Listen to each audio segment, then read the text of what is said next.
Hi, and welcome back to CloudNets, where networks meet cloud. And today we're going to talk about AI, and not just AI, we're going to talk about the importance of latency in AI.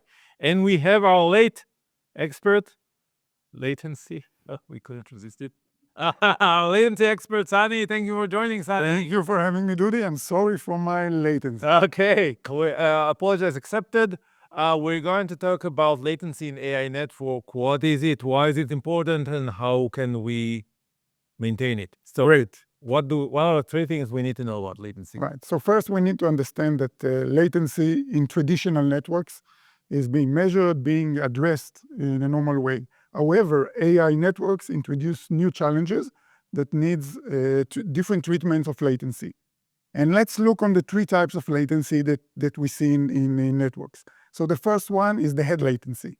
Head latency is actually the first packets that will arrive that has the lowest delay in the network. Okay, this is easy. This is easy. It can be measured when there is no load on the network, which is not typical for AI workloads. The second one is the average latency. The average latency is actually the mean calculation over time of latency, and it includes all the mean time that it takes all the packets to arrive. Exactly. Okay. So it holds some information about the network performance. However, it doesn't tell you the full story. Okay. It's like the typical packet. And that gets us to the third one, which is the most important one in AI workloads. Okay. This is the tail latency. The tail latency is actually the slowest packet that arrives to the destination. Okay, so from all the packets, the last packet that arrived defines the tail latency. Exactly. Okay, so the first point is that there are different types of latency. Now let's talk about which latency is the most important. We mentioned tail latency. Why is it important? Exactly. So in AI workloads, there are a lot of compute resources that are doing parallel computing, and they're getting a lot of data.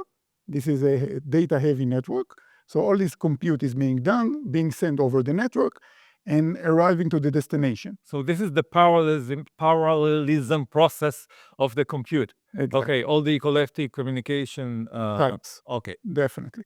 So when all this process ends, then only after all the data arrives to the destination, the next task can start. So basically the compute waits for everything to arrive. Some GPUs may be idle at this time until the last packets arrive, and only then continues. Okay, so tail latency is very important because it defines how fast the workload can progress. Exactly. If it's not optimized and it's high, actually the compute is waiting for the network. Okay, and we don't want that. We don't want. Okay, so tail latency is the most important parameter. Okay, so now let's talk about how can we reduce the tail latency. We can optimize it, right? Yes. So we at DriveNets are addressing this point, and we actually have an innovative solution that we call Scheduled Ethernet Fabric. And we are doing multiple steps in order to optimize the latency. It's a strategy of how to handle the latency in the AI network. So this is the same solution we talked about earlier when we talked about the ingress packet being cut into cells and sprayed across the fabric. It actually means that all the packets are arriving at the same time?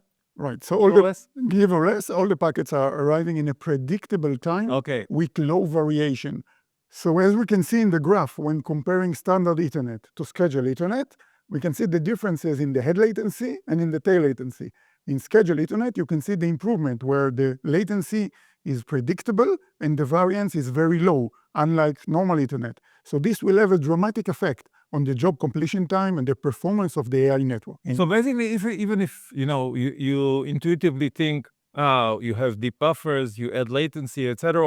What is important is the tail latency, and because of the low variation, the tail latency is basically fixed or very, very low. Exactly. So this is very important for AI networks, not to stay in the frame of traditional networks and just measure the element latency. Okay. Here it's much more important, and a strategy that actually do a trade-off, a little bit about the head latency, but gives you a huge benefit on the tail latency, ensures that the GPUs are constantly working, they have no idle time, and the job completion time, which is the most critical parameter in AI workloads, is being improved dramatically. Okay, great.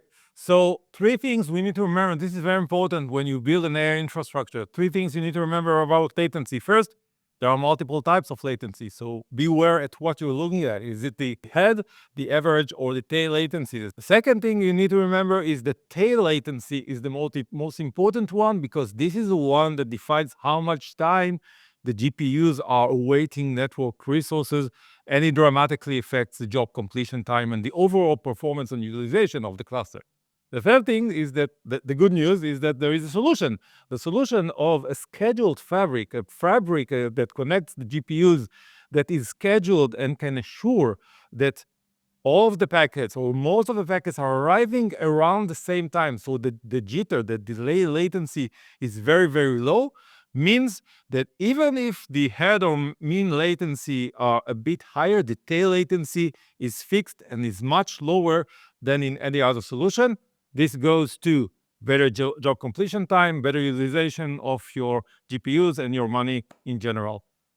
Thank you very much, Sunny. Thank you very much, And Didi. thank you very much for watching. Stay tuned for the next episode of Cloudness. I'm late. I have to go.